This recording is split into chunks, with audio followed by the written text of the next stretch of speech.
Hi everybody, I'm Everett Terry and welcome to this week's edition of Sports Rewind, where if you missed anything that happened in sports last week, we're going to pull it back for you. So we have a jam-packed show with a lot to cover, and we're going to start with the Philadelphia Eagles. Coming off of another impressive preseason win, this time against the Baltimore Ravens 40-17, the big questions in the game were, how was Sam Bradford and DeMarco Murray going to look with the first team offense, and how would Sam Bradford respond to getting hit in his first live NFL action since getting injured last August as a member of the St. Louis Rams? Well, those questions got answered pretty early on. Sam Bradford definitely took some licks, including a low shot at the knees. We'll come back to that. But all in all, played well, did exactly what you expected him to do. Same thing with DeMarco Murray.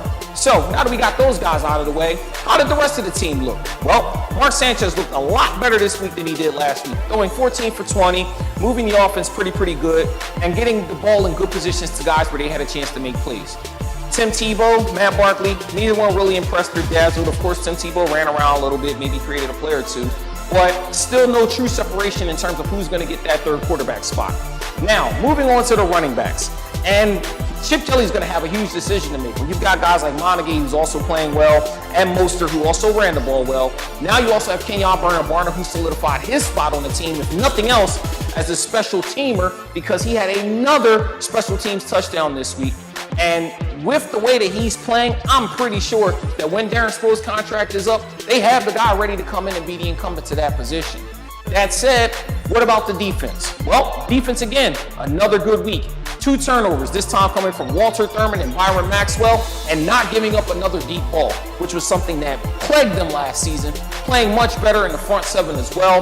The bigger questions are, what is Chip Kelly going to do in terms of finding out which guys to keep and which ones not to keep? Because everybody seems to be impressing right now. And speaking of a young guy that's impressing, Darnell Sweeney. Who's Darnell Sweeney, you ask? Well, he's the guy that came over as a part of the trade for Chase Utley to the LA Dodgers last week.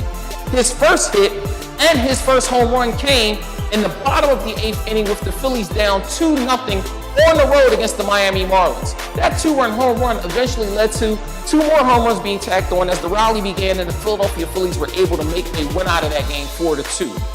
If young guys are going to keep playing like this for the Phillies, the future might be brighter than many people think and might be a lot sooner in terms of what the projections are for them to once again be competitive. Now, before we get out of here, we can't forget this week's technical fool. And I'm going to go back a little bit to that hit. And this time it's going to be Terrell Suggs. Terrell Suggs takes a low shot at Sam Bradford when he has everything from the waist to the top of the chest played open. Why are you going to hit a guy at the knees who's coming off of 2 ACL surgeries in a preseason game?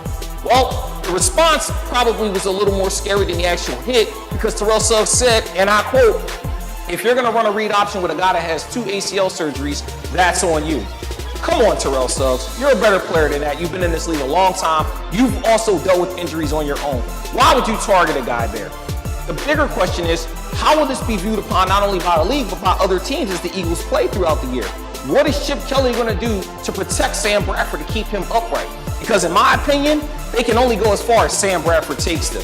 That's all the time we have for this week. Thank you so much for watching Sports Rewind. Make sure you check us out every single Tuesday for all the local sports content right here on mynewphilly.com, where something's always new and everything is always Philly.